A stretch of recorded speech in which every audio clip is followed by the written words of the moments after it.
Well, yeah, thanks for coming, everybody. My name's Spencer Hess. This is my fiance, Emily.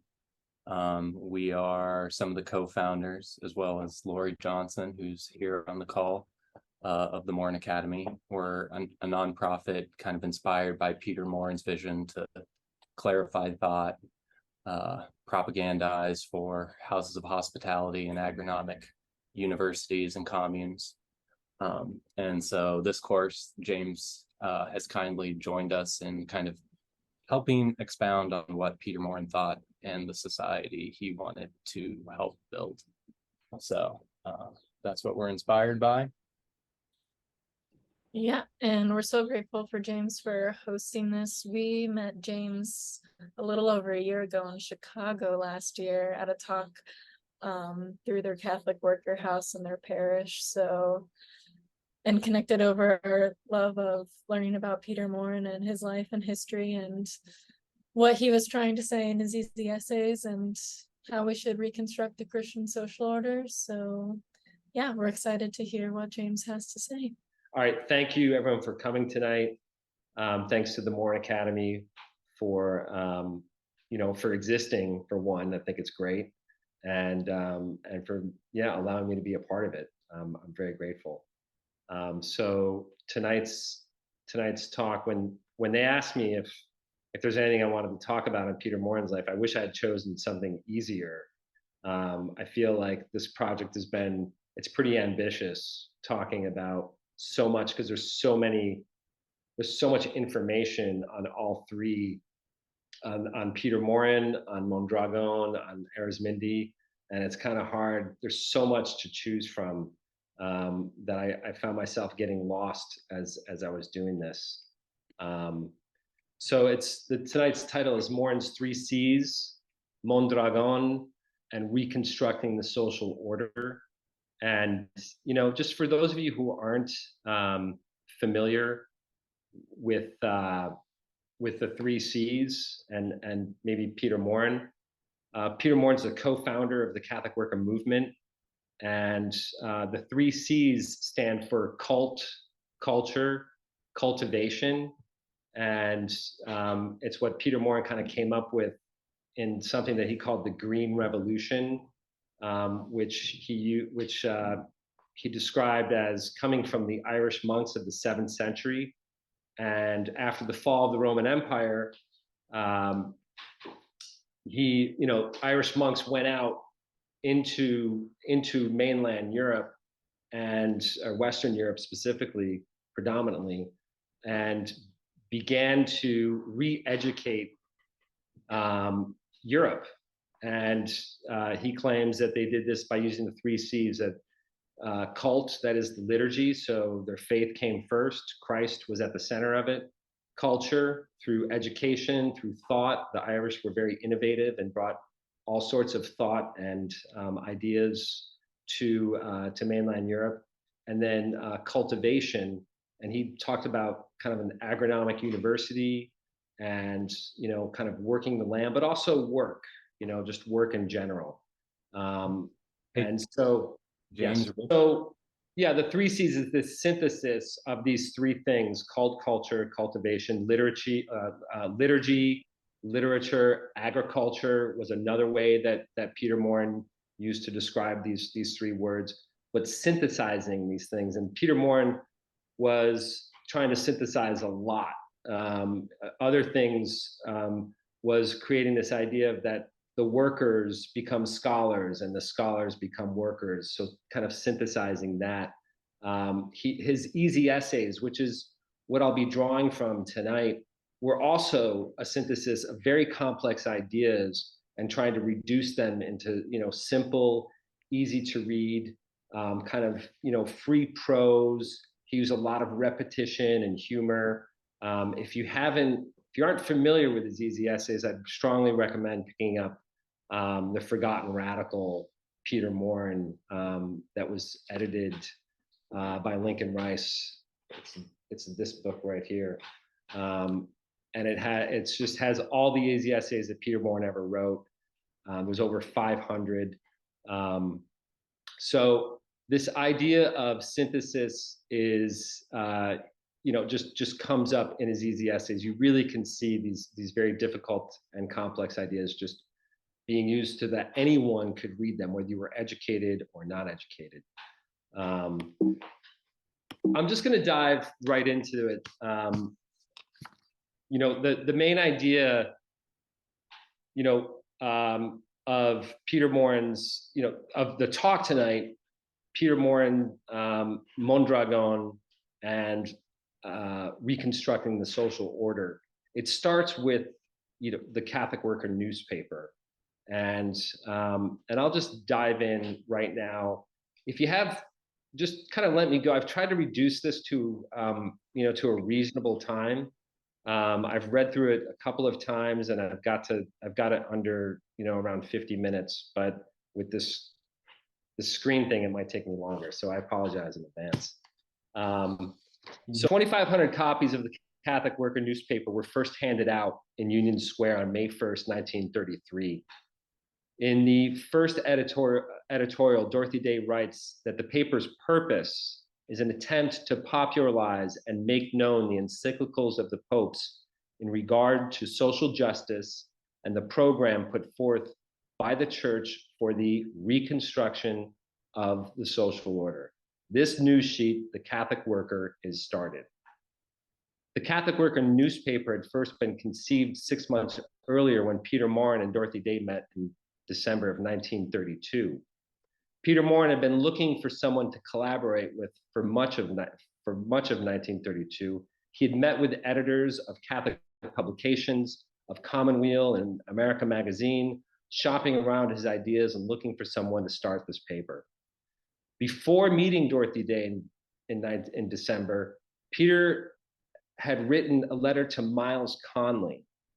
Miles Conley had been managing editor of Columbia Magazine from 1924 to 1928.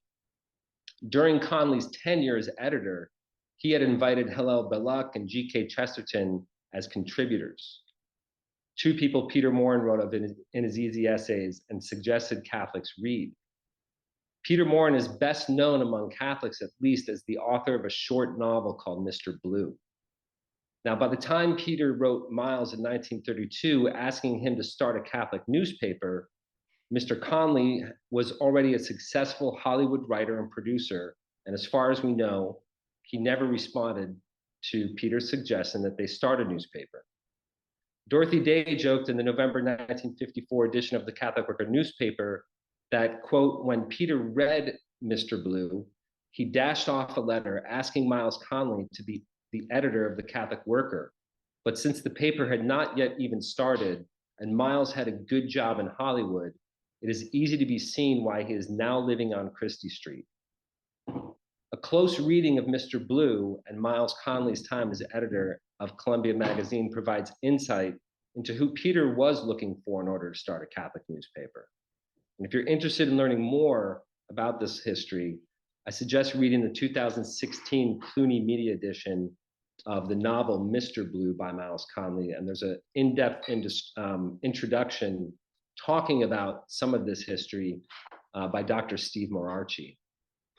Now, the first meeting between Dorothy Day and Peter Maurin, the idea of starting a newspaper was put forth. Over the next few months, Peter gave Dorothy Day an outline of his program and suggested books for her to read and used his own phrased writings, which later became known as easy essays, to give her a background on the social teachings of the church. In Dorothy Day's 1963 book, Loaves and Fishes, she writes that, quote, Peter gave her a Catholic outline of history, and one way to study history was to read the lives of the saints down the centuries.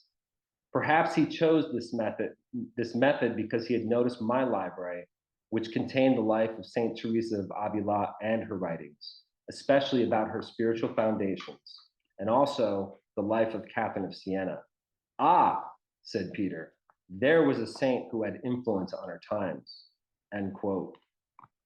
Dorothy writes a little later in the same book that, quote, Peter came day after day. He brought me books to read and the newest of his phrased essays. There was no end to my learning, end quote. As planning for the paper and Peter's indoctrination of Dorothy Day continued, the first issue of the paper was being prepared. When Peter saw the first issue, he would have seen his easy essays on the front page situated to the far right side. Articles on the exploitation of Black workers, the plight of sharecroppers, child labor, and strikes. Strikes over wages and hours were among the first articles to be published. Dorothy writes in Loaves and Fishes that when Peter was looking over fresh proofs, he shook his head. His expression was one of great sadness. "It's everyone's paper," he said. I, meaning Dorothy Day, I was pleased. I thought that was what we both wanted. Peter's response, "And everyone's paper is no one's paper." Without another word, Peter left and was not heard again for some time. Peter was not in Union Square when the first papers were handed out on May Day. The paper had been on Peter's mind for at least a year and a half at this point. Instead of being happy with the first issue, he simply got up and left with no explanation. Fortunately, Peter does return before the next edition of the paper. While Dorothy Day is thrilled to see him again, she never gets a full explanation as to what he had seen that made him leave. The closest explanation she does get from him is a now famous quote, "Man proposes, woman disposes." What was Peter proposing that he did not see in the first edition of the paper? Peter proposes quite a lot. Roundtable discussions, houses of hospitality, farming communes, to just name a few. I don't think there is one item over the other that we can definitively say that was what Peter was looking for. However, when I heard of the Mondragon Cooperative while living at the Rochester Catholic Worker in 2015 for the first time, I saw something that clicked for me. Something in the roots of the Mondragon Cooperative that reminded me of the word and thought of Peter Maurin. Its founder, Catholic priest Father Jose Arizmendi, at the time, all I knew was that he was a Catholic, the founder was a Catholic priest, and that he had read Jacques Maritain. That's all I knew. Now, just a little bit about the Mondragon Cooperative. It was started in 1956 in the Basque region of Spain. It currently consists of 95 separate self-governing worker-owned cooperatives. Around 80,000 people are worker owners. They have 14 research and development centers. It's the largest business in the Basque region and the 10th largest in Spain. To quote Nathan Schneider in a 2016 America Magazine article, the article's title is "Why Are Catholics So Good at Creating Co-ops?" He writes that Mondragon is, quote, "a system of factories, schools, banks, retailers, and more, all owned and governed by people who work in them. It is also a beacon of possibility the world over that democratic business can work at large scale, though it has yet to be outdone or replicated," end quote.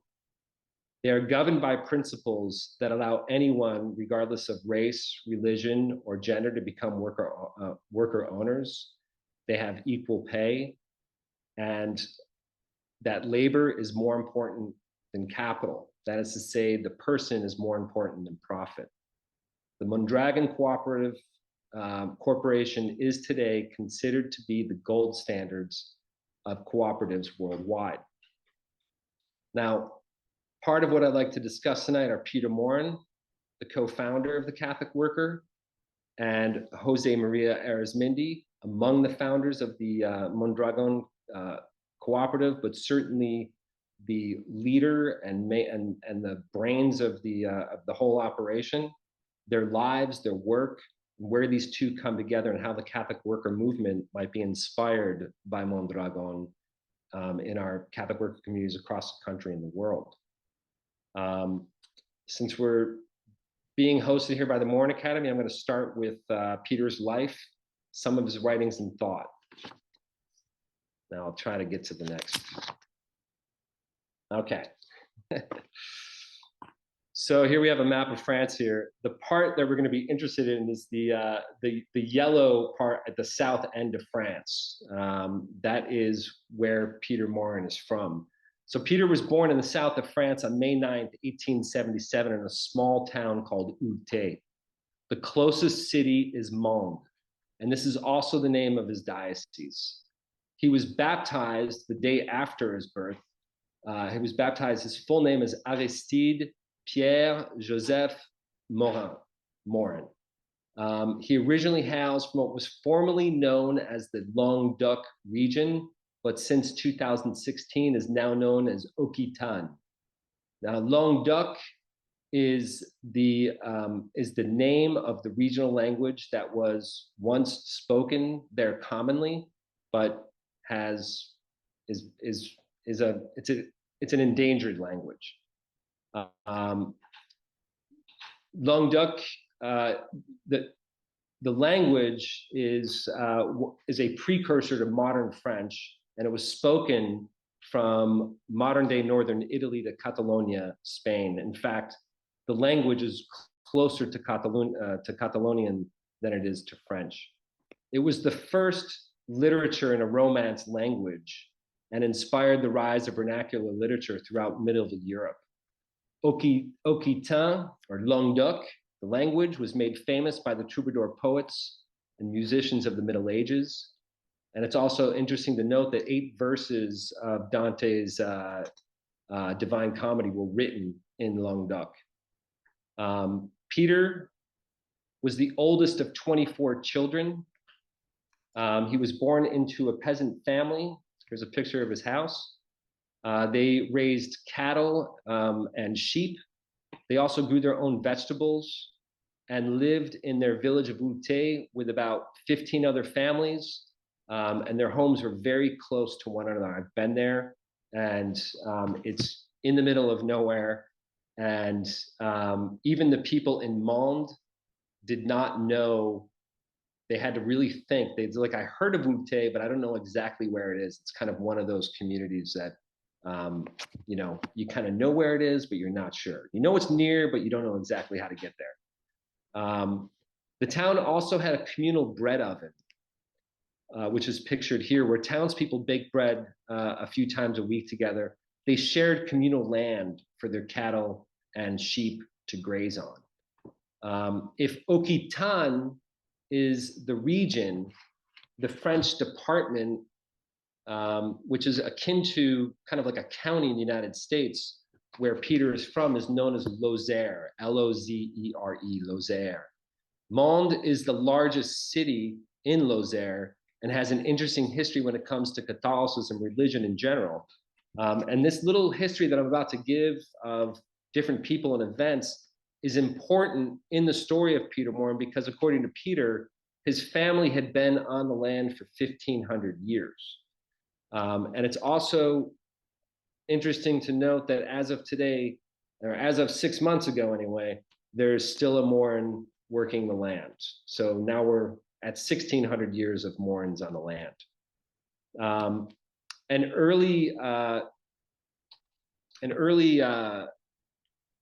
In the early Catholic history of the region, is a saint by the name of Saint Privat, who was an early bishop. And according to Gregory of Tours in the 3rd century, the region was invaded by the Alemanni, or German barbarians. The leader of the Germans asked Saint Privat to deliver the people to him. They had gone into hiding. Saint Privat refuses and is martyred near the caves of his hermitage. Now, popular legend has it that he was locked in a barrel with nails driven inwards and thrown from the top of a mountain. At the beginning of the Middle Ages, these caves of his martyrdom become an important place of pilgrimage. The Languedoc region was also briefly conquered by Spanish Moors from around 719 to 759. And the Maurin family name, which is the second most popular family name in the Lozère region, many scholars believe that Maurin's Latin root is Maurus, M-A-U-R-U-S. which means Moor or of the Moors. So perhaps this history of the Moors in France had touched Peter's descendants. The Albigensian Crusade, or the Cathar Crusade, was a military and ideological campaign initiated by Pope Innocent III to eliminate Catharism in the Languedoc region. This is around 1210, early 13th century. Now, the Cathars are a reform movement and called for a return to the Christian message of perfection, poverty, and preaching. Doesn't sound bad, right? Combined with a rejection of the physical, where they got into trouble, where their reforms, their reaction against, oh, I'm sorry, I lost my place here. Where they got into trouble was, what did I do? Okay. The reforms were a reaction against the often perceived scandalous and dissolute lifestyles of the Catholic clergy. Their theology, Gnostic in many ways, was basically dualist and was considered heretical. Several of their practices, especially their belief in the inherent evil of the physical world, conflicted with the doctrines of the incarnation of Christ and the Catholic sacraments. And this led to charges of Gnosticism and attracted the ire of the Catholic establishment. The crusade is very bloody and violent, many deaths. It resulted in the recapturing of the territory and effectively drove this heresy underground by 1244. Another important person from the region, and pictured here right now, is Pope Blessed Urban V, who was born in Lozère in 1310. He was a Benedictine monk, a canon lawyer.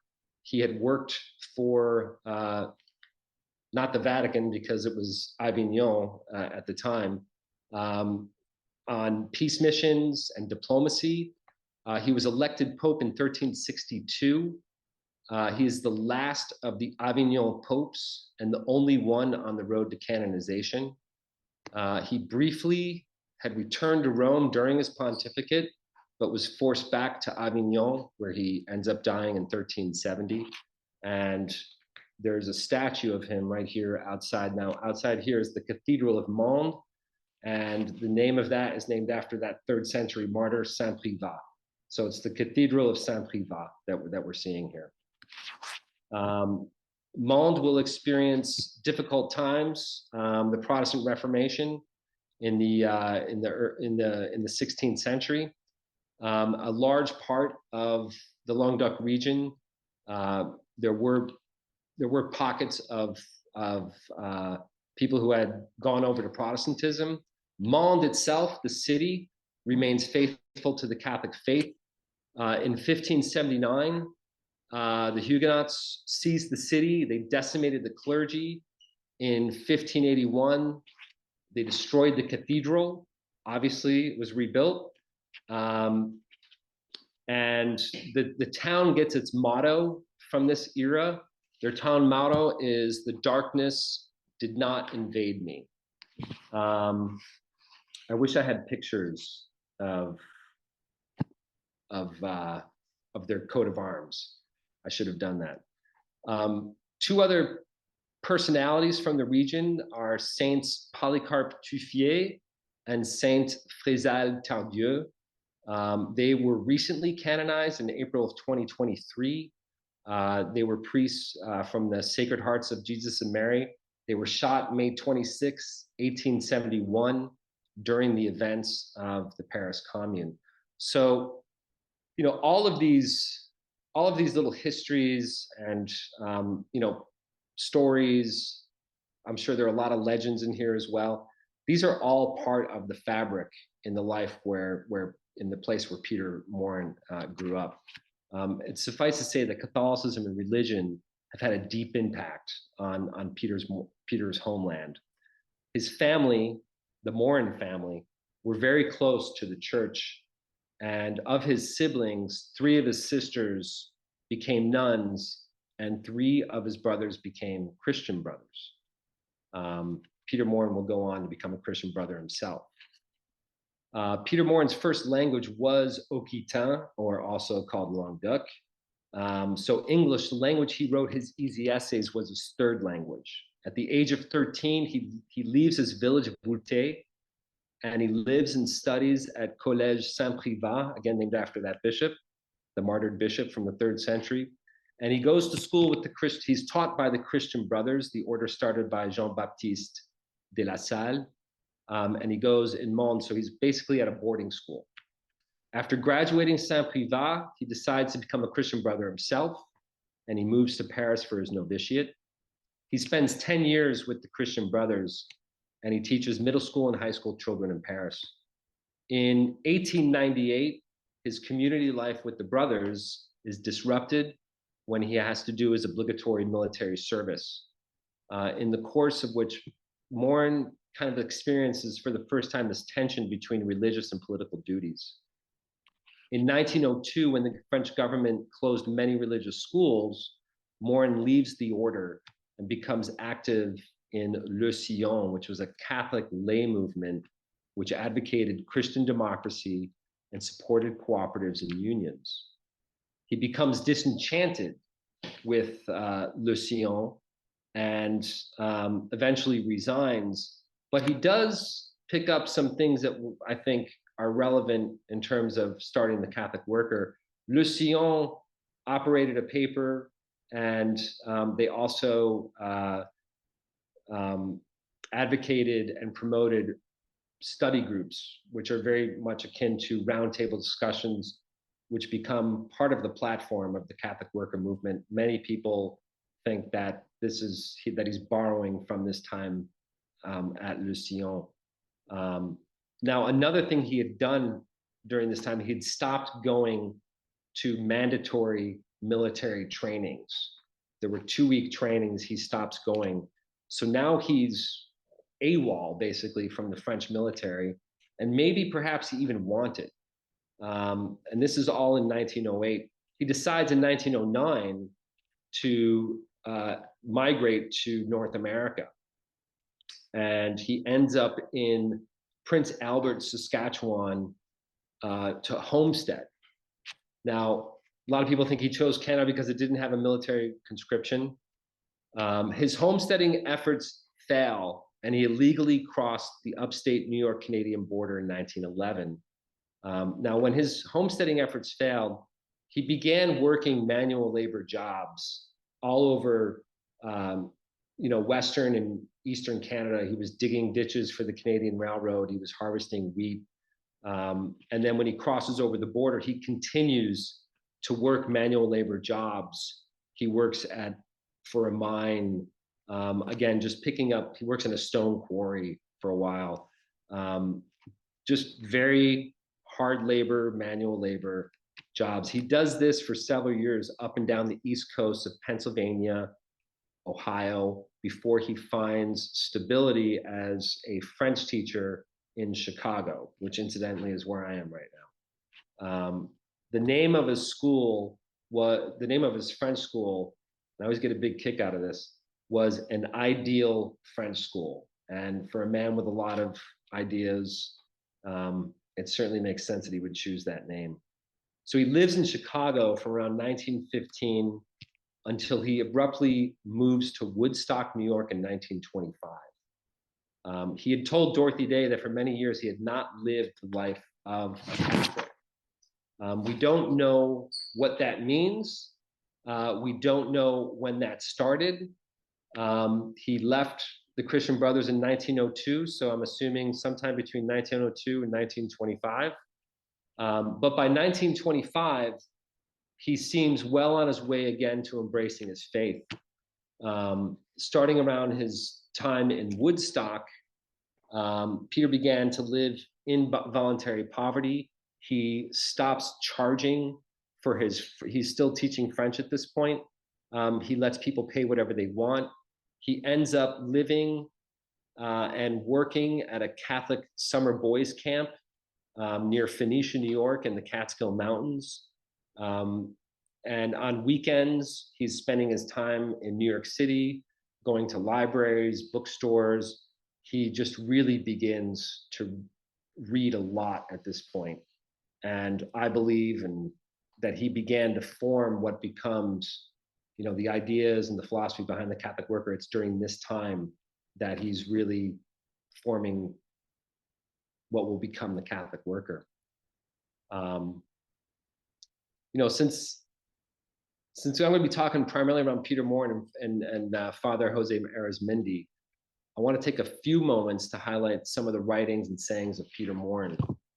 Peter's easy essays, to say the least, cover a lot of topics, from his critique of capitalism and communism to, he writes about the care of the soil. He's talking about encyclicals of popes.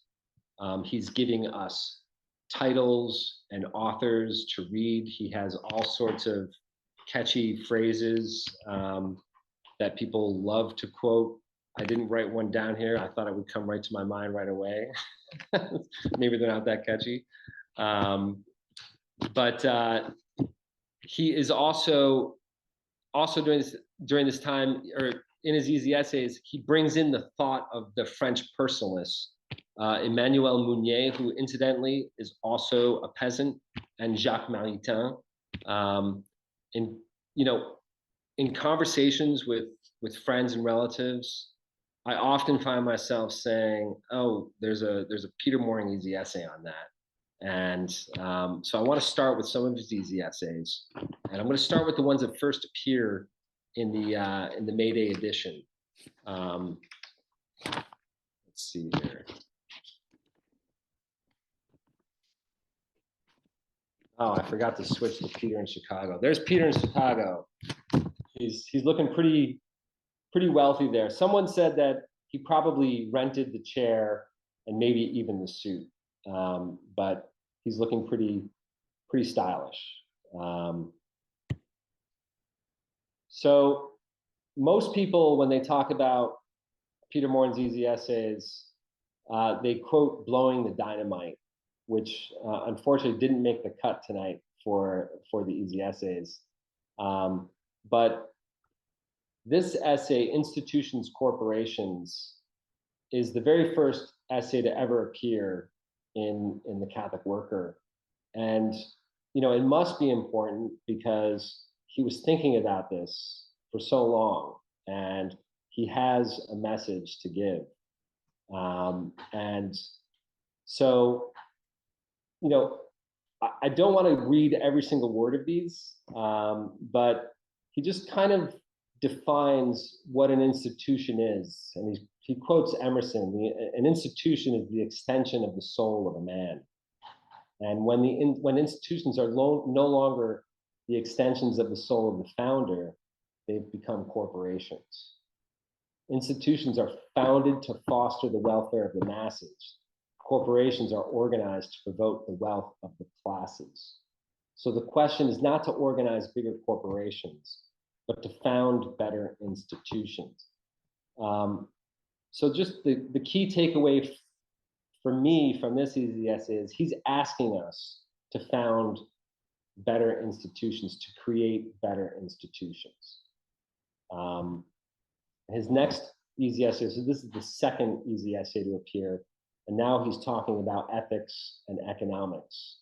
And he starts off with Kropotkin, describing that, the economic problem is not an economic problem, it's an ethical problem. There is no ethics in modern society. He goes on to quote Tawney, one of his favorites. There were high ethics in society when canon law was the law of the land. The high ethics of the canon law are embodied in the encyclicals of Pius XI and Leo XIII on the social problem. So here he's, right off the bat, he's bringing encyclicals into the conversation. And specifically, although he doesn't name them, he's talking about Rerum Novarum, written in 1891 by Pope Leo XIII, and Pius XI, Quadragesimo Anno, written on Reconstruction of the Social Order, written in 1931. These two encyclicals are very influential in his thought and life, and really is kind of the beginning of this is where the program of reconstructing the social order is found, at least the principles of it, or the ethics of it. And then the next line, line 6, to apply the ethics of the encyclicals to the problem of today, such is the purpose of Catholic Action. So just a quick note on Catholic Action. It's kind of confusing here. He always uses capital C, capital A, but they're groups of lay Catholics who were looking to, increase Catholic influence in society. They were very, they kind of surfaced around the 19th century, and very popular in anti-clerical regimes, like in Spain, Italy, France. Now, when Peter Maurin is talking about Catholic Action, I think he's just talking about, yes, the kind of the institution of Catholic Action, but also just action in general. So I've always, because I don't feel like Catholic Action really ever took off in the United States as an organization. Many other groups come out of it, like the Young Christian Workers, the JOC. But what he's saying is, it's taking these the ethics that are found in the encyclicals of Rerum Novarum and Quadragesimo Anno, and we need to apply them to the problems of the day, and that's what Catholic Action is for. So he's very very clear on that. Next, in the next edition of the Catholic Worker newspaper, he kind of lays out the program of the Catholic Worker, which is clarity of thought, roundtable discussions, and Catholic Worker farms. Just for the sake of this talk, I'm just going to talk about roundtable discussions and Catholic Worker farms. But he describes, why we need roundtable discussions to keep trained minds from being academic. We need roundtable discussions to keep untrained minds from being superficial. We need roundtable discussions to learn from scholars what is wrong with things as they are. We need roundtable discussions to learn from scholars how things would be if they were as they should be. And we need roundtable discussions to learn how do I minimize the pictures?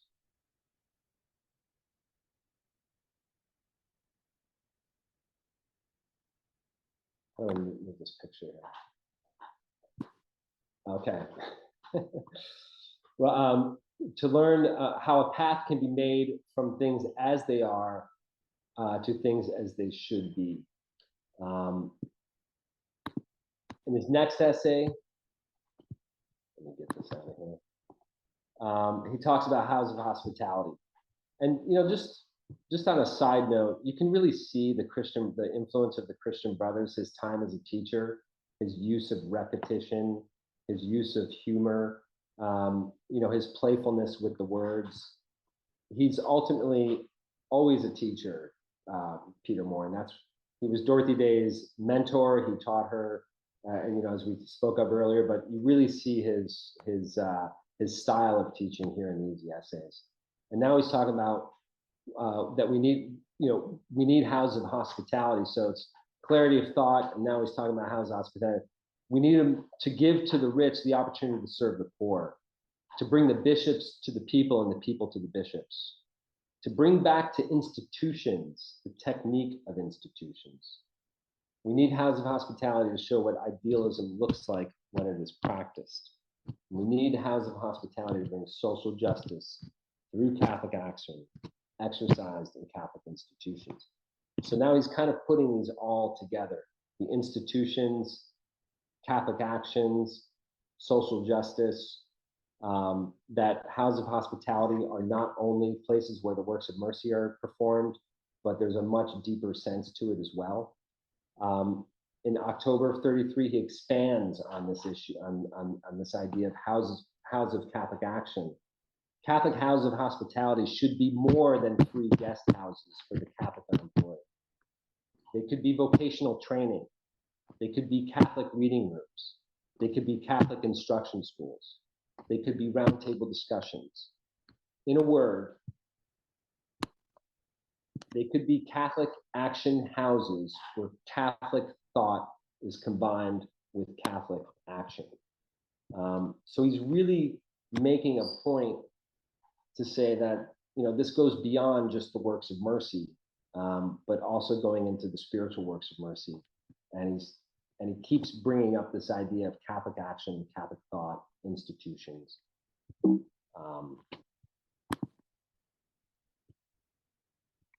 Okay, this next one, this is the first one. It also appears in 1933. This is the first one where he really talks about cooperatives. And the way he does it is he talks about shortly after the war, the bishops of America formulated a program of social reconstruction, largely based on cooperation. Now, what he's talking about here is a document that the bishops had put out called the Program of Social Reconstruction in 1919, which was put out at the time. They were called the National Catholic War Council. Today, they're known as the United States Conference of Catholic Bishops. So, unfortunately, our roots of that organization are rooted in war. But this document that he put out, that the bishops put out, is a pretty incredible document. It's worth reading. You can find it online, no problem. You just typed in Program of Social Reconstruction, U.S. Bishops, 1919 PDF, you'll find it. And here in this, I've pulled out what they're talking, or what I think Peter was talking about is they're talking about, it's called, the name of the paragraph is Co-Partnership is the title of it. And this is taken directly from the document itself. The full possibilities of increased production will never be realized so long as the majority of the workers remain mere wage earners. The majority must somehow become owners, or at least in part, of the instruments of production. They can be enabled to reach this stage gradually through cooperative productive societies and co-partnership arrangements. In the former, the workers own and manage the industries themselves. In the latter, they own a substantial part of the corporate stock and exercise a reasonable share in management. So this is an article, or this is a document that comes out in 1919, and Peter brings it up. It's largely based on cooperation. In the second line, but the bishop's program failed to materialize for lack of cooperators. Catholic laymen and women were more interested in laissez-faire economy. So Catholic laymen and women went back to normalcy with Harding. They tried to keep cool with Coolidge, and now they try to see rosy with Roosevelt. Of course, here he's talking about the New Deal, and which had already, so we're talking, they got unemployment insurance, Social Security, all these things, these programs were new in the 30s. Famously, Dorothy Day never signed up. She never got a Social Security number. But when he talks about that, that's what he's talking about. Catholic laymen and women are more interested in political action than they are interested in Catholic action. Catholic laymen and women are more ready to follow the leadership of the politicians than they are ready to follow the leadership of the bishops.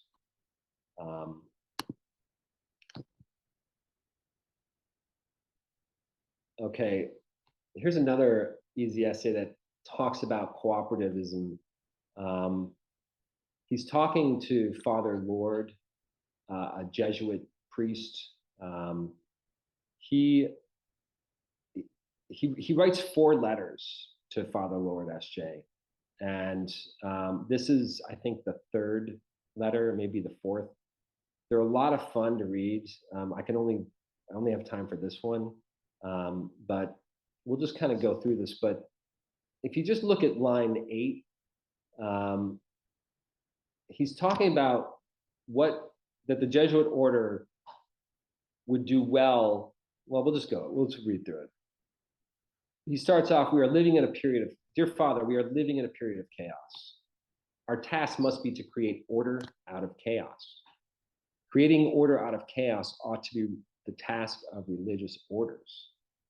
The Jesuit order would do well to open up houses of hospitality for the benefit of all college graduates, non-Catholics as well as Catholics. In these houses, unemployed college graduates would be given an historical background. Professor Carlton Hayes says that our religion is the only historical religion. A Catholic historical background given the unemployed college graduates in houses of hospitality would be the best antidote to Marxist materialism. It ought also to be the kind of historical background that would make them cooperators, or guildists, or distributists, or communitarians. It would make them look up to the individual, not the state, for the solution of the social problems. And then the final easy essay I'm going to bring up comes from 1940. It's called The Road to Communism. And again, he's not talking to the Jesuits, but he's talking about the Jesuits, in particular, the Paraguay reductions. And it starts off with, in a book entitled The Magic Mountain, Thomas Mann has a character who has become a Jesuit after having been a Marxist. As a Jesuit, he could understand communism much better than he could understand it as a Marxist. In Paraguay, the Jesuits established a communist society. Part of the land was held individually. The other part, known as God's land, was cultivated in common. The produce was used for the maintenance of the aged, the infirm, and the young. I didn't know anything about. I've probably read this essays several times before I understood what the Jesuit reductions were, but they were very much based around cooperative ideas. It all took place in the 16th, 17th, and part of the 18th century. It was a system that was formed kind of outside the colonial system and operated their own series of missions, and they farmed land communally. All products that were made, the Jesuits would help sell to the outside world to procure items needed in the mission economy. They also were taught Christianity, reading, writing, things of that nature. There was an article in 2017 that came out in America Magazine, and it talked about when the Jesuits were suppressed. I forget what year, I can't remember. When the Jesuits were suppressed, this kind of went away. However, studies have shown that areas around where these missions were, the literacy rates are higher. There's just little examples of how these things that were started still continue down through the generations. So I wish I could use more easy essays, but that's all I can do for now. We'd be here till midnight if I wanted to use all the essays I wanted to. So now we're going to turn over to Jose Maria Arizmendi. I can't properly say his last name. That's his real last name. Father Jose Maria Arizmendi. I know Elias can say it. I can't. But he's born in the Basque region of Spain on 22nd of April, 1915. So he's 38 years after Peter Maurin is born. He's the eldest of 4 brothers and sisters. And like Peter Maurin, He comes from a peasant family and they ran a small farm. The Basque region is about a 5-hour drive to where Peter Maurin grew up, and both regions have a regional language. Peter is probably among the last generations to have learned Languedoc at home. The Basque language, known as Euskara, was banned during Franco's rule from 1939 to 1975. So both of their language are kind of under assault, and that's part of their cultures.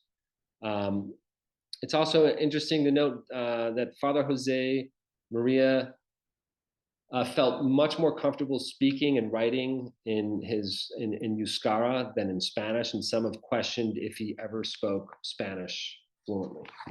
The Basque region is known and has been known for its iron forges and industry since the Middle Ages. Shakespeare in 1602 in The Merry Wives of Windsor, in his comedy, The Merry Wives of Windsor, he makes mention of a flexible sword made in Balboa, which is probably the main city of the Basque region. The Basque region is also heavily Catholic, and the founder of the Jesuits, Ignatius Loyola, was born in the Basque region. Like Peter Maurin's family, the Catholic faith was central to their lives, and in his youth, Arizmendi attended a rural elementary Catholic school. At 12 years old, he felt the calling to priesthood. I don't know how you do that at 12, but he did. And he leaves home to attend lower seminary school. So again, like Peter Maurin and Arizmendi both leave their homes at young ages to pursue religious life. In 1931, at age 16, Arizmendi was sent to the major seminary of Vitoria to study philosophy and theology.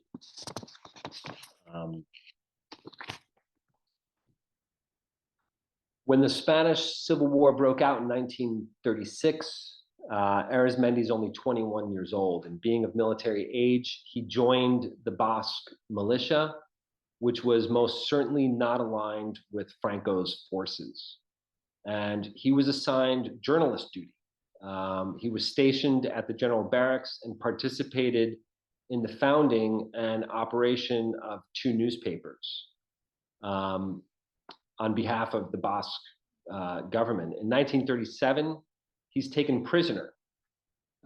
His fellow journalists, so his colleague that he worked with, was condemned to death and was executed. But Arizmendi was not executed because during interrogation, he had declared that he'd been stationed at the barracks and not the newspaper. Arizmendi spends the remainder of the Civil War alternating between military tasks and seminary studies. When the Civil War ends, he returns to Vitoria Seminary to complete his priestly studies. And so in a strange twist, it's interesting to note that he participated on both sides of the Spanish Civil War in the military. And just another comparison to Peter Maurin, both of them are part of the military, and it's the first time where a newspaper, they both have an interest in the newspaper industry, and that comes out later for not only the Catholic worker movement, but also for Arizmendi. So he's ordained a priest in January of 1941. He had already packed his bags, thinking that he would continue his studies at the University of Louvain in Belgium, I think in sociology, when he received a letter from his bishop sending him instead to the parish of St. John the Baptist in Mondragon in the Basque region as curate. So he arrives in Mondragon in February of 1941. Now, just like the Catholic worker begins in the depths of the Great Depression, the newly ordained Arizmendi arrives to start his ministry in an economically ravished region. The 1940s were considered to be the hunger years in Spain, and an estimated 200,000 Spaniards died of starvation in the late 1930s and early 1940s. You also have the aftermath of a cruel civil war. You have orphans on the street, widows without support. You have irreconcilable differences among enemies who had just been fighting a war maybe months before or years before. And you have workers in forced unemployment. There's just misery of all kinds. It's very similar to where, when he starts his ministry, it's very similar to the beginnings of the Catholic worker movement in 1933 at the height of the Depression.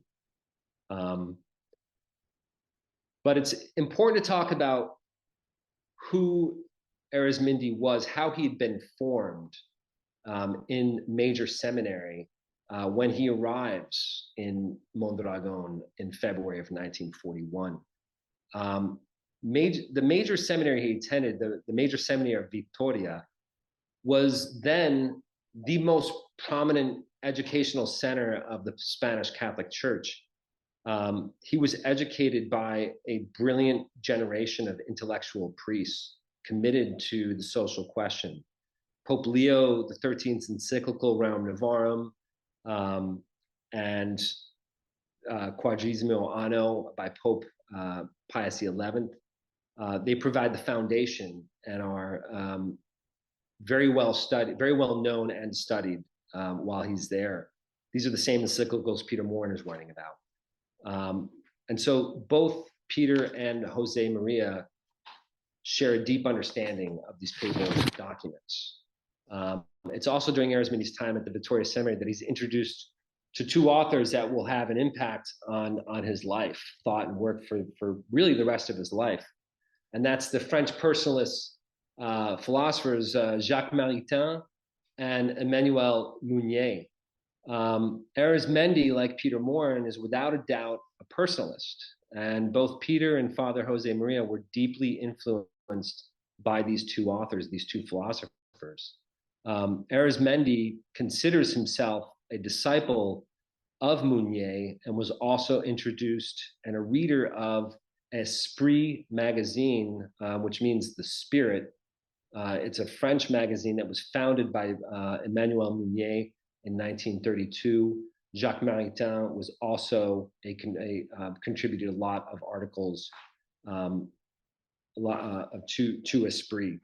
Now, Peter Maurin thought Mounier to be so important to Catholic workers and American Catholics that he asks the monks at St. John's Abbey to translate Mounier's book, A Personalist Manifesto, that was published in English in 1938. So in a way, Peter Maurin really introduces Maritain and Mounier, not only to the Catholic worker, but perhaps even to the United States, at least on a large scale. Jacques Maritain shows up in Peter's easy essays numerous times.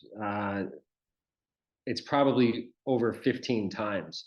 And he suggests reading Maritain's book, Freedom in the New World, in 6 different easy essays. So he suggested his book 6 times in his easy essays. And from the personalist, Arizmendi is able to employ the primacy of the spiritual and place the dignity of the person at the center of all his future endeavors, of the philosophy of work, labor over capital. All these things are embodied in Esprit magazine, and I lost myself here. Oh, and that the economy exists for the person and not the person for the economy. French personalism, embodied in Esprit magazine, had contributors from all different faiths. And Peter Maurin makes note of this in a 1936 easy essay that he wrote on Esprit. He devoted just one essay just to Esprit. The magazine Esprit is not a Catholic magazine. It is a magazine where Catholics, Protestants, Jews, and humanists are trying to promote a kind of society where man will be human to man. When Arizmendi reports to Mondragon, he has been formed by the papal encyclicals, the French personalists in the form of Maritain and Mounier.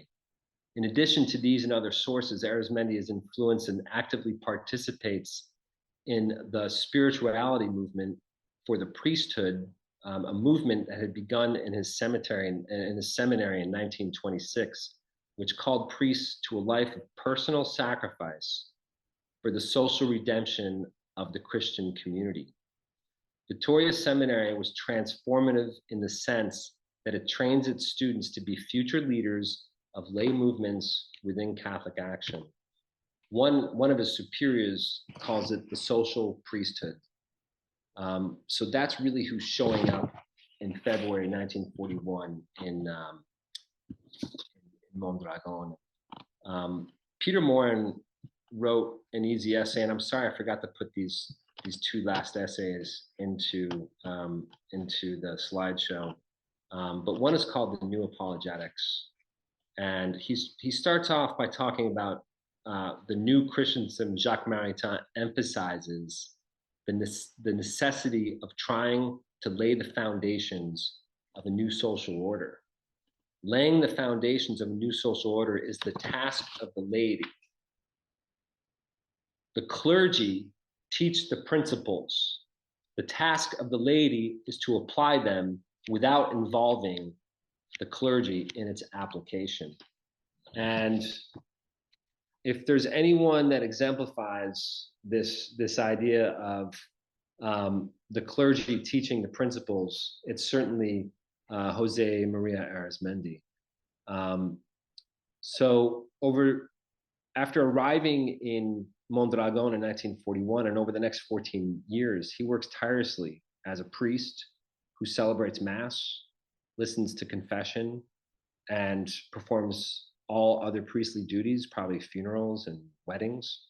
While also working, he was appointed chaplain for Catholic Action and the Young Christian Workers, the JOC. And he just transforms Catholic Action into a center of activity where young folks from the community reach out to neighbors in need. He spreads what he has learned from his time in seminary. He does this in talks, study clubs, and his homilies. With his experience as a journalist and starting up papers, he creates numerous little journals to help spread his message of the dignity of the person and the church's teachings on the social questions of the time. In 1943, the youth sports of Mondragon was created and a professional school. This is a free technical school with an open enrollment to anyone, regardless of class or gender, race. 11 of his, so to speak, star students, both from his study groups and from Catholic Action, from the sports organizations. After graduating the professional school, he pays to have them sent for more education, and they kind of receive the equivalent of a master's degree at a professional school. After graduating, many of these students are hired, and I'm talking the star students here, they're hired by the largest private employer in Mondragon, in the metal industry, steelmaking industry.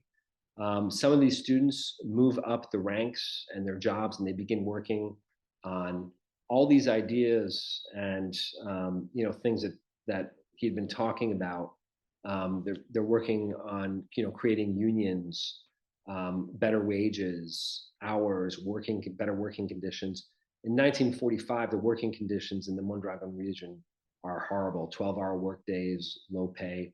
And they really have a lot of success while they're while they're doing this. In 1948, the Mondragon League of Education and Culture was created.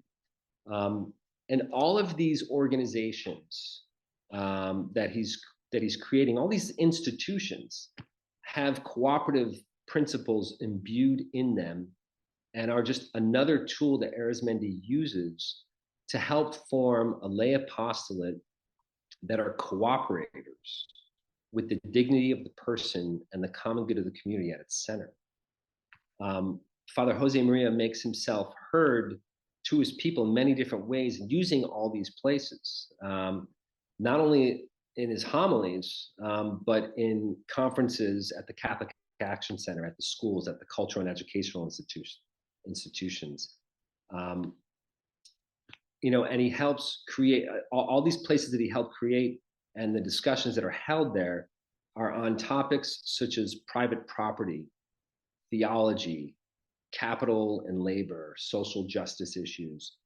And parallel to these discussions are Arizmendi's little publications discussing and promoting the reconstruction of the social order that he is putting out to his people in many different ways. So he's really getting his message out, both personally and in print.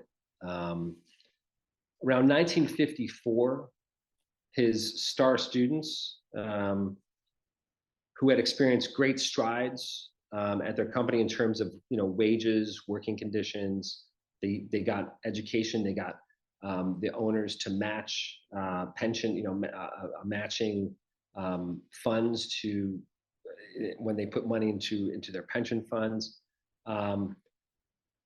So they're really doing well in that realm, and I think this is what Catholic workers too would be working on. These are very similar things, and but in 1954 they asked the owners for the opportunity of the workers to become stockholders or owners. And kind of going back to that document of 1919, this is what the document talked about that the bishops put out, where some sort of scheme where people can be stockholders and have a say in management decisions and the means of production. And the owners, who were good friends and considered to be good people, I've read this in a few different places, that they liked these owners, but they refuse, and we'll give you some extra pay and we'll give you some better hours, but you will not own this place. And and it's at this point where five of his students, or five of his former students, now professionals working in Mondragon, and they decide to leave the security of their jobs at Mondragon's largest employer, and they essentially take Peter Maurin had this great sayings, everyone's looking for jobs, but I say fire the bosses. And that's what they do. They fire their bosses and decide to open a worker-owned cooperative themselves. And it's from these five disciples of Arizmendi, essentially, the Mondragon Corporation cooperative starts. Five people who spent years working with Arizmendi, being formed to create what will become the gold standard of worker-owned cooperatives, where the concepts drawn from Catholic, based on concepts drawn from Catholic social teaching, like solidarity, subsidiarity, and the common destination of goods. So it goes from phraseology, which, if you know Peter Maurin, he talks that Catholic social teaching has been hidden in nice phraseology, and they turn it into a reality. They take these words and make them real.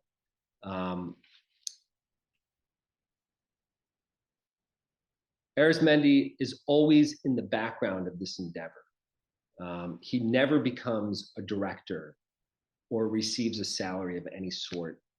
Like Peter Maurin, he lives a life of simplicity in solidarity with the workers. And an example of this, being in solidarity with the workers, he goes everywhere on a bicycle. he had a business trip once in Germany, and he had to borrow a jacket from a friend of his from the cooperative. So he had a jacket to go to this business trip in Spain, in Germany. The Basque region is certainly not a tropical area, and I can only imagine that whatever jacket he had, maybe he gave away, like Peter Maurin would. So while Arizmendi's poverty may not be on par with Peter's legendary voluntary poverty, he is on par with Peter Maurin when it comes to being a teacher. You know, both of these men are teachers, and that's what formed the Mondragon Cooperative. It was forming cooperators that made this possible. You cannot start a cooperative without cooperators.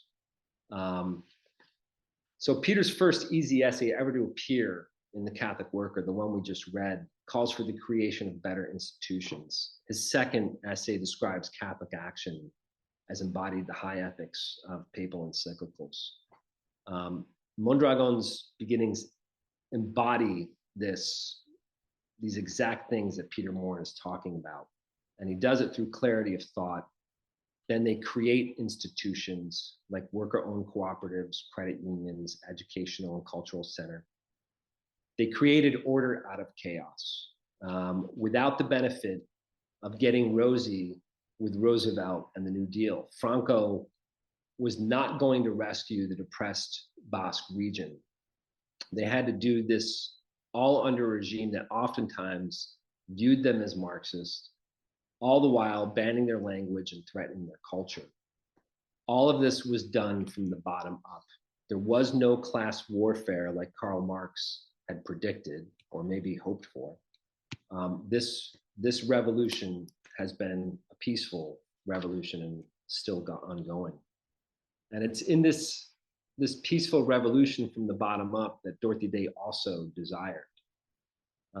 Sometimes I hear people say in the Catholic worker movement, you know, something like, oh, cooperatives, well, that's the Peter Maurin side of the movement. Or, you know, I'm drawn more to the Dorothy Day side of the movement, the spiritual writings, or I don't believe in this. I believe both Peter and Dorothy Day promoted cooperatives. They promoted credit unions, community land trusts. You can find this in Peter's easy essays and most certainly in Dorothy Day's own writings. She wrote on cooperatives and credit unions. She covered the Antigonish movement in Nova Scotia, where worker-owned cooperatives and credit unions are being created. In a recorded speech at a peace conference at Tivoli Farm in 1974, she talks of Peter Maurin's ideas and philosophies at length, as well as community land trusts as a way of securing land to do good. In the September 1976 issue of the Catholic Worker newspaper, Miss Day discussed an upcoming talk by E.F. Schumacher, author of Small is Beautiful, which is a book that also promotes cooperatives. And she writes, quote, land trusts, credit unions, cooperatives, decentralization, a redistribution of land. This is the living peace movement today. There can be no revolution without a theory of revolution. So on with the study of theory, which leads to action. Reading Eric Gill and Chesterton would help. This is the personalist and communitarian revolution of Emmanuel Mounier and Nicholas Berdyaev. She goes on, and before that, in 1940, in her Aims and Purposes, Dorothy Day writes, quote, we cannot live alone. We cannot go to heaven alone. Otherwise, as Peggy said, God will say to us, where are the others? If we do not keep indoctrinating, we lose the vision. The vision is this: we are working for a new heaven and a new earth wherein justice dwelleth. We are trying to say with action, thy will be done on earth as it is in heaven. We are working for a Christian social order. This teaching, the doctrine of the mystical body of Christ, involves today the issue of unions where men call each other brothers. It involves the racial question. It involves cooperatives, credit unions, crafts. It involves houses of hospitality and farming communes. It is with all these means that we can live as though we believed indeed that we are all members of one another, knowing that when the health of one member suffers, the health of the whole body is lowered, end quote. Today, we would use the word formation instead of the word that Dorothy Day used, indoctrination. And I believe that this is the key to the success of Mondragon. It took 15 years to create 5 cooperators who could begin the Mondragon Cooperative. I quoted Nathan Schneider early when he asked the question, why Catholics are so good at creating co-ops. In his article, the answer is formation. Arizmendi, Dorothy Day, and Peter Maurin all knew this. The Catholic worker and Mondragon share the same sources found in the encyclicals of the popes, the writings of the French personalists, and the desire to create a new world and shelve the old. In many ways, Mondragon represents a visible sign of this shared vision. To me, it is the best visible sign of culture cultivation, the synthesis that Peter Maurin was looking for. In Mondragon really embodies that for me. Obviously, we've got the cult of the Catholic faith in the Basque region, and in the priest, in the form of a priest, the cultivation or the culture, all the study groups, all the thought, the encyclicals, the roundtable discussions, and cultivation in the sense that, this philosophy of work. Mondragon does today have agricultural cooperatives, but it primarily starts out as an industrial cooperative, making durables and heaters, gas heaters.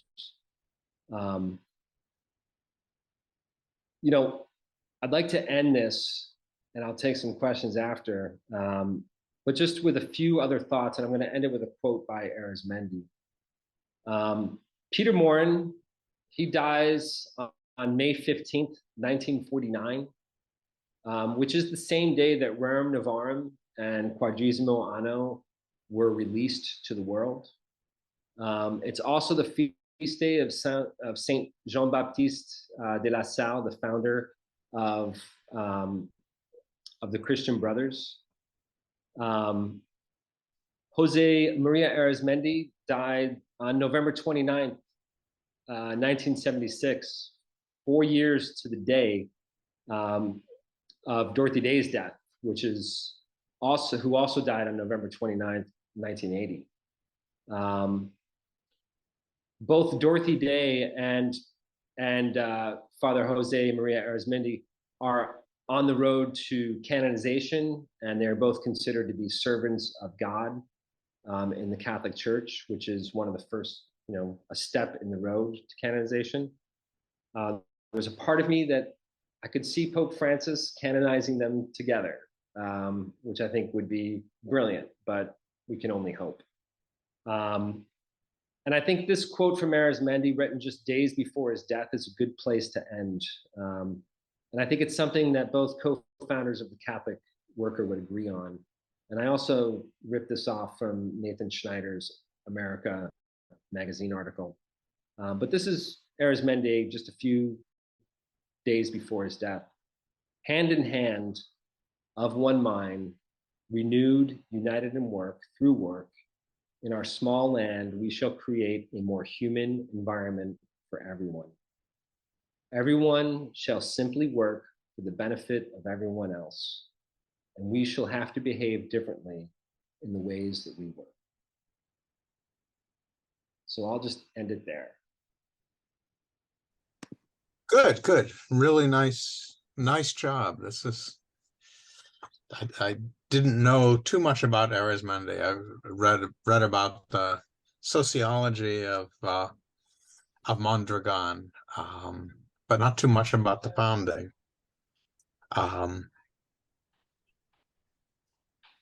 So let's see. One question that I have, James, is, Peter Maurin very consciously drew primarily on Catholic thinkers, but on a lot of non-Catholic thinkers. Certainly Berdyaev, primarily, but even on Aldous Huxley. And I'm wondering, since I don't know much about Arizmendi, did he also have the same kind of eclectic approach to thinking about social justice issues that Peter had? Yeah, he certainly did. He drew a lot from British labor writers, and also cooperative thinkers like Ortega. I know he's greatly influenced, though, by especially the British Labour Party. But other than that, I don't, I can't think. Like I looked up I had a couple of titles that I could kind of scan through, and like I typed in like Peggy. I thought, well, maybe, with Mounier, he'd also have an interest in Peggy, but I just couldn't really find anything. If he's a disciple of Mounier, then he's probably very familiar with Peggy. But the only thing that really sticks out in my mind with that question is the British Labour Party. Maybe Elias Krim has some other insight into that question.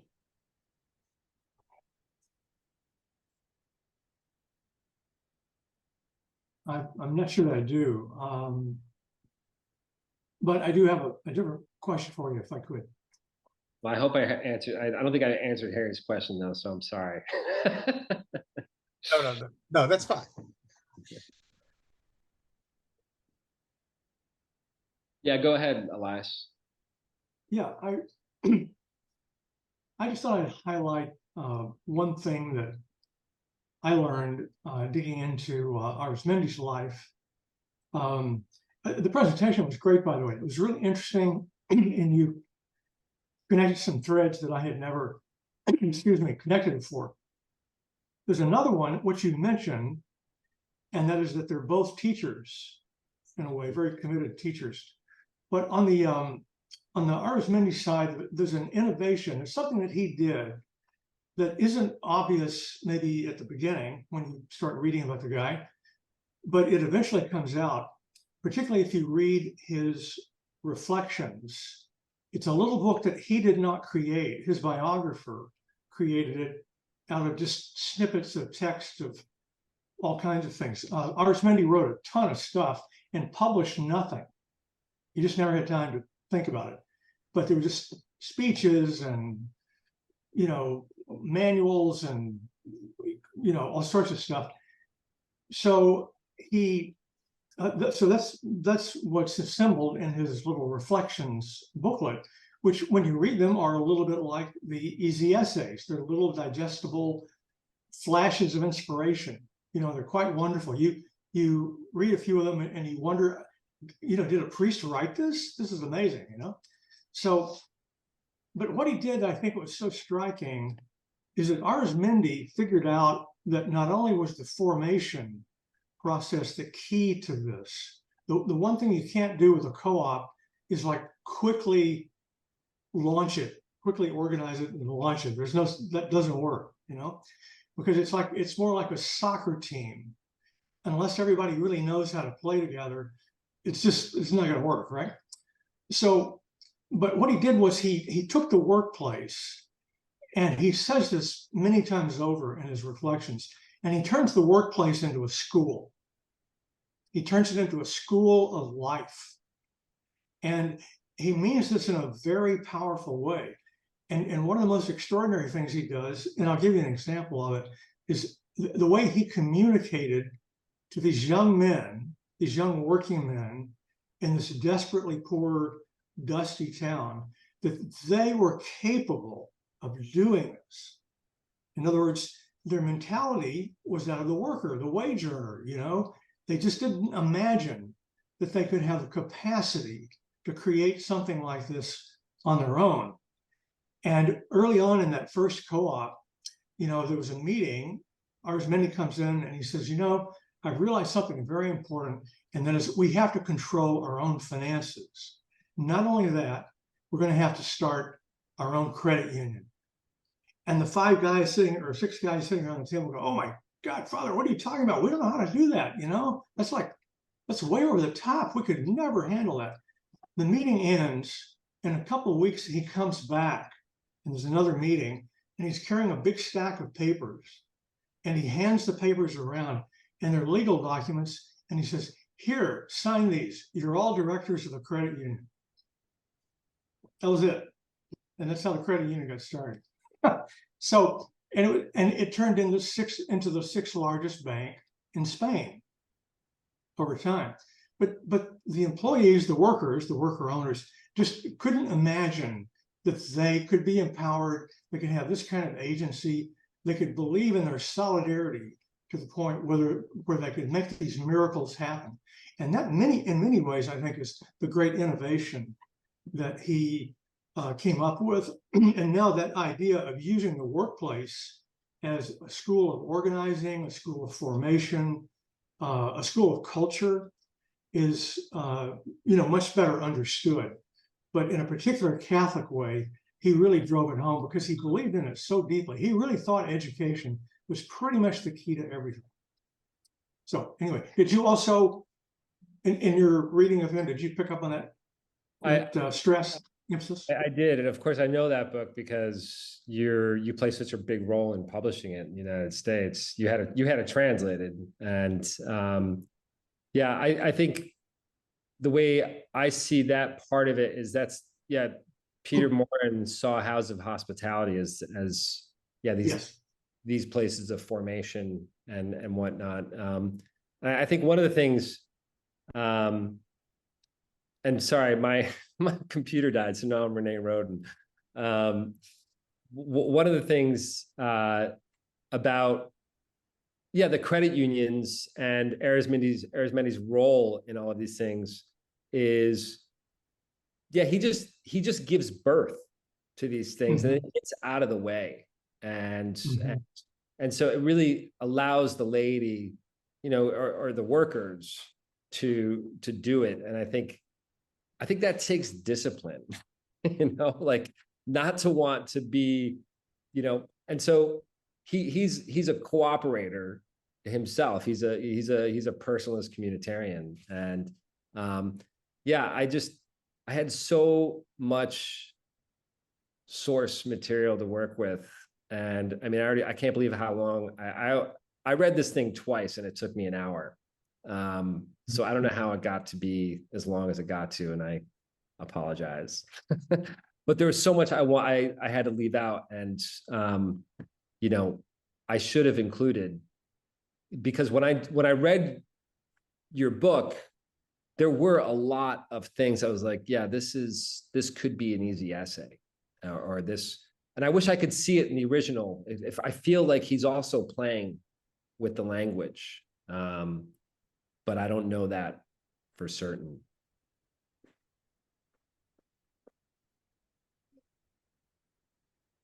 And James, go ahead. I know it's getting late. It's especially late in New York, but I just want to say that James, thank you so much. You did a great job. When I saw the topic, I was like, bullshit, he can do that in an hour and a half. Come on, 5 hours of topics. But I did not know that Peter Maurin, I mean, I knew, of course, of his relationship to St. John's Collegeville, you mean, right? Like, so that he convinced them to publish Meunier in English. Like, I didn't know that. That's amazing. And did they do it? Like, they did it. They did it. Yeah. Harry Murray just gave me a copy of it. Not the because original. we just had a Friday night meeting on Virgil Michael the other day, and like about him starting the liturgical press, and Yeah, so we were just talking about, you know, it damn near killed him. Yeah, not only that, he probably, because it says in the edition that I just saw, it says it's an anonymous. The original translation was done anonymously, and So you think it was Peter Maurin?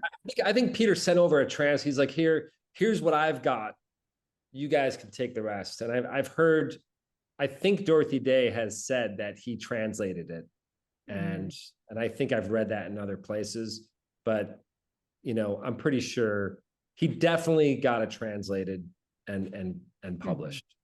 Right. I'm sure they wouldn't have, if he handed it to him in French and said, translate this and publish it, they would have been like, bye-bye.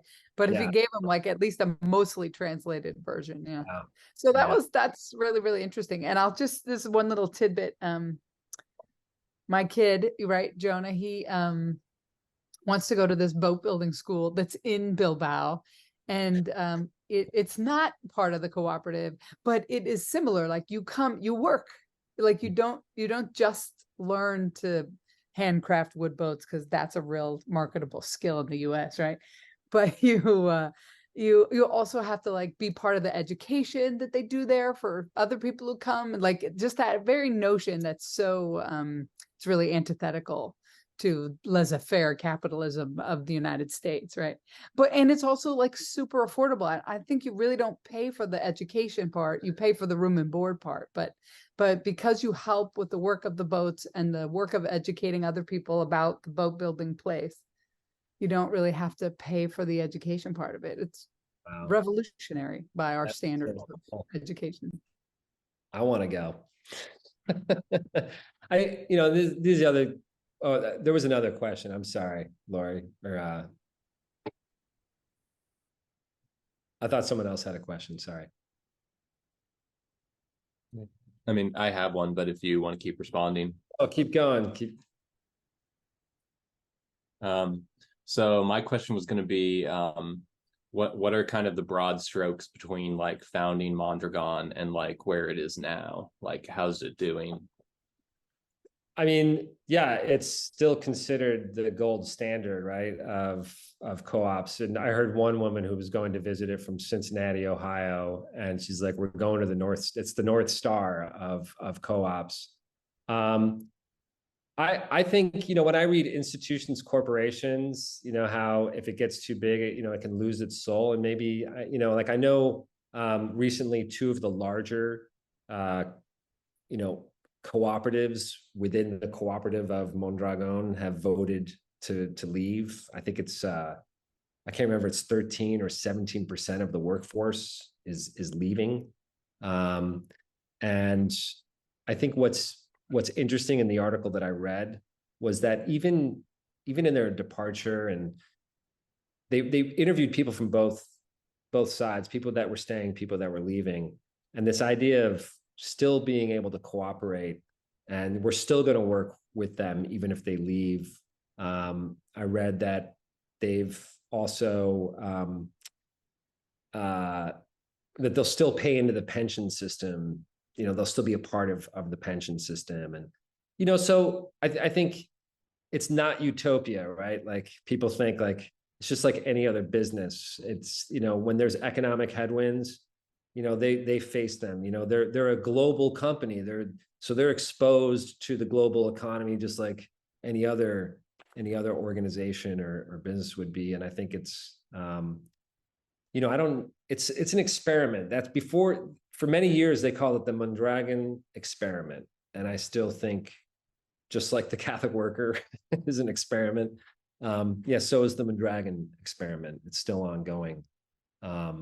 But they certainly seem to, you know, they don't fire people like other organizations. Still, they try their best to spread the pain, or have other companies absorb when one company's up, you know, another.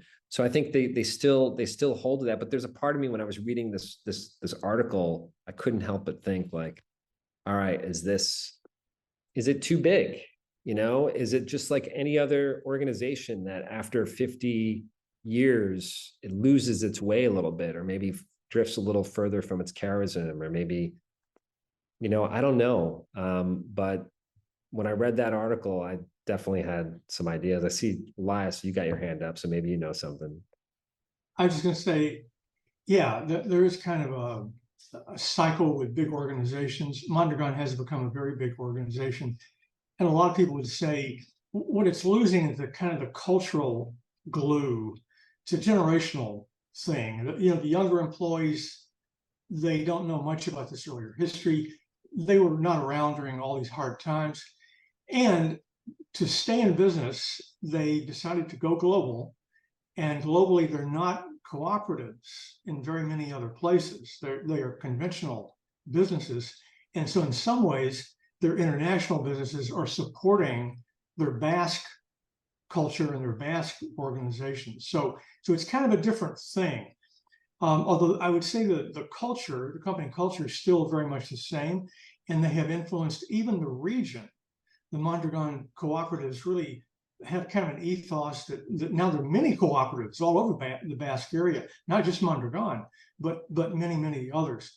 People would say that the romance of the thing, though, is the early days and Father Arizmendi, because there was a kind of a pure essence there in the way they struggled and the way that they were creative, and they, you know, had a research and development team early on trying to figure out how to create new products and all of that. And it was all very cooperatively managed and run. So it's through about the time of Arizmendi's death, the glory days, people refer to. And now it's awesome and inspiring and a kind of a shrine in a way. But there are people who say there's only one difficulty with Mondragon, really, and that is there's only one. So the Italian cooperators, and in Northern Italy, there's a big cooperative culture that is equally worthy of study as Mondragon. They often say, you know, we don't have a Mondragon because Mondragon is inimitable. No one's ever been able to do it at that scale. And maybe that scale is too big. You know, maybe the right size is something smaller. But it is a fascinating place, and it is still an icon. There's no doubt about it.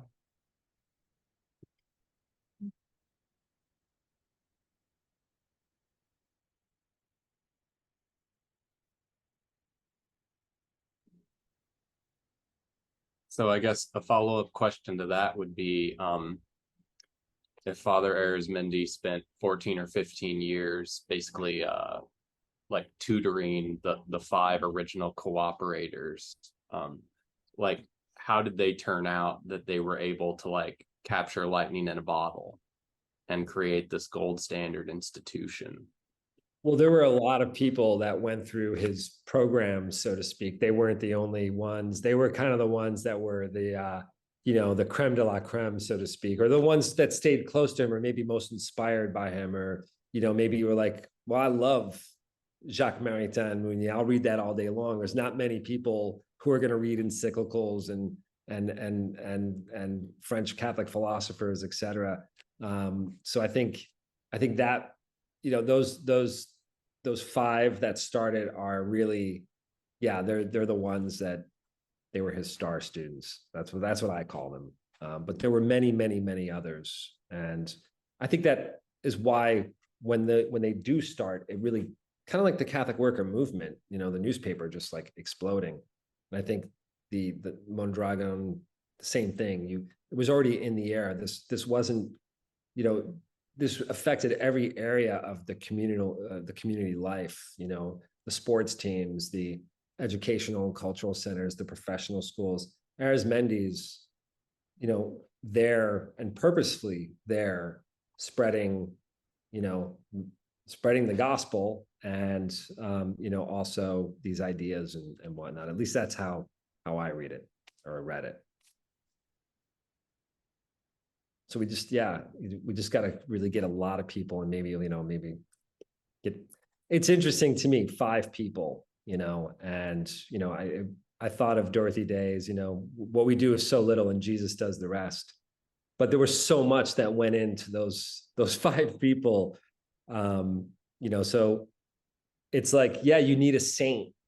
And I think that's why Arizmendi is on his road. Like Arizmendi, some people say, oh, it's because, solidarity was already it's part of the culture. It was like, this cooperative worked because of where it was. And, some of that may be true, but really it's through the leadership of a very unique person at a unique time that is able to, just like Peter Maurin and Dorothy Day coming together at a very unique moment at a unique time, who are just able to, to start this Catholic worker movement and inspire so many. And I think that's similar to in the story of Mondragon.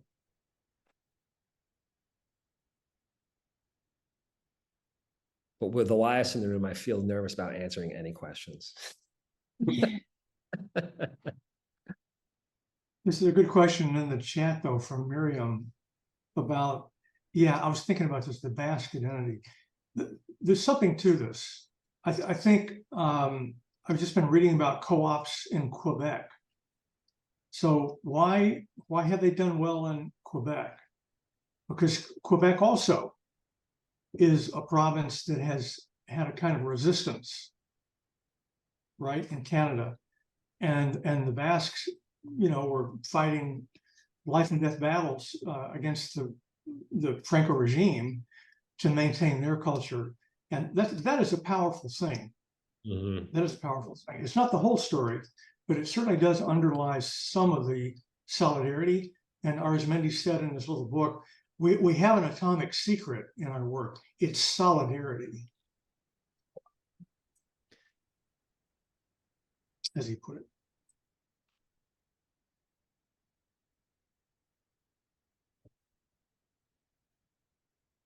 Hey, James, can you read Miriam's comment? All right, so my computer died. Okay. Well, I can read it for you. She said, one, would you attribute part of the success of the Mondragon Corporation to the shared Basque identity of the town where it was founded? The Basque region has a history of marginalization in the Spanish nation state / kingdom. There's also a religious / non-religious diversity in Basque country. And then her second was, what are the generational implications of continuity of Mondragon? So, I don't know. Yeah. Well, it sounds like Elias spoke on two of those. I don't know that I have a better answer. But I agree. Like, cooperatives tend to work better when people are poor, right? And like I met the owners, or not the owners, the worker owners of a driver's co-op that was trying to start in New York City, and there were like 4 guys in the room. They were all from the islands, Haiti, Nigeria, and they had come together to start this driver-owned co-op, which was kind of supposed to compete with Uber. And I was just telling them, like, what do you know about co-ops? And they said, well, I never thought about it, but yeah, just growing up in poverty, makes you a co-op or into a cooperator. You can't survive alone. So I wish I could see her question. Okay. I found it. I think all of this is true. Like, it does, like Elias said, this does play into it. The identity and the shared culture and whatnot. But I don't think, a lot of people dismiss Mondragon or cooperatives in general, saying, well, that only works in Mondragon. And there's so many examples in the United States, Northern Italy, everywhere, in Chicago, right down the street, a hardware store that had been owned by a family for 100 years, and no one in the family wanted to take it over. They sold it through a stock program to the employees. So this is happening. It's not because of the region or the culture. I think what cooperatives do is they tap into the culture. That they, in a way, Mondragon was used to kind of save the Basque culture and the Basque language. They put some of their money towards preserving the language and the art and the history and the culture. And then the generational implications, I think, yeah, we see that in every, I think that's happening in the Catholic worker movement. There's generational implications. There's, a diversity of thought between younger Catholic workers and older Catholic workers. And, like Elias was saying, like knowing the history, knowing why this exists in the first place, and just, speaking as someone who's, lived at House of Hospitality for 8 years, like I never really felt like I got a good history of the worker. Like we sat down and talked about it, like all these things, I've had to do on my own, and with, Harry Murray was who's on this phone call, but really like explained some of these things that, I just didn't get or understand or needed some guidance on. And, so it's just, yeah, it comes down to training and history and, how do we pass this on so that the charism stays with it, or maybe it'll just be like, I guess I think of the Franciscans, they've divided into 3 different groups, and, it's, why did that happen? And, I don't know. I don't know how to compare it to anything else other than a religious order. And it feels like, I don't know if you've noticed, Pope Francis has spoken to all these lay movements, Focolare, Communal Liberation. What was the other one? Opus Dei. And he's like, hey, you guys, you got to get back to your, what is your charism? What are you guys doing here? And, he's really challenged a lot of these lay movements, and he's right. And I think that's, Mondragon is going to experience the same thing. I don't know if that makes sense, but that's the best I can do.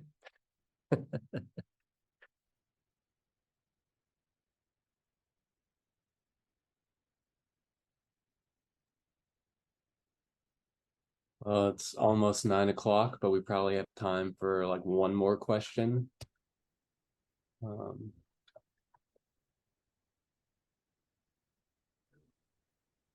Maybe just a quick comment.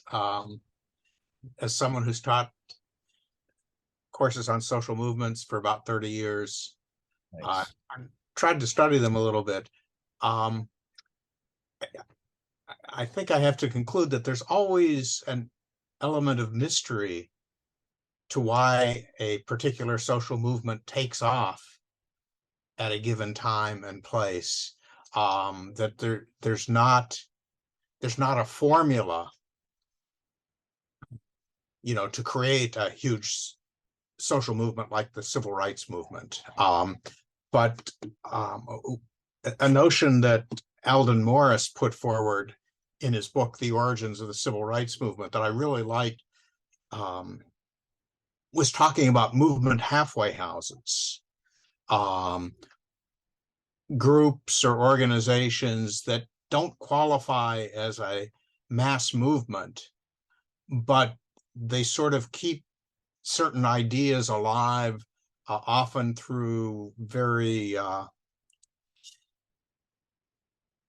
discouraging times, and like they are available to train the leaders of a mass movement when it starts to emerge. He talked about groups like the Highlander Folk School and its role in the civil rights movement, the Fellowship of Reconciliation, and Congress of Racial Equality, none of which were the famous, the leaders of the civil rights movement, but a lot of the leaders of the civil rights movement that we would recognize, got their training at the Highlander Folk School.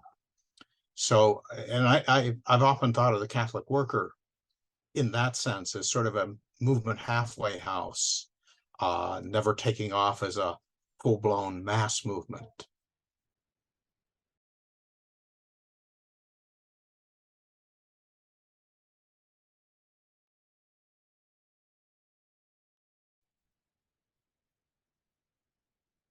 Well, I think I dropped my email in the, if anyone wants to send me an email or continue a discussion offline, I can be reached there. But I really do want to I want to thank the Maurin Academy for putting this on, and looking forward to what you guys have coming next, and just very thankful and grateful. And Thank Thank- you for your time for putting this together. Yeah. Yeah, thank you. I really enjoyed it. Joanne, thanks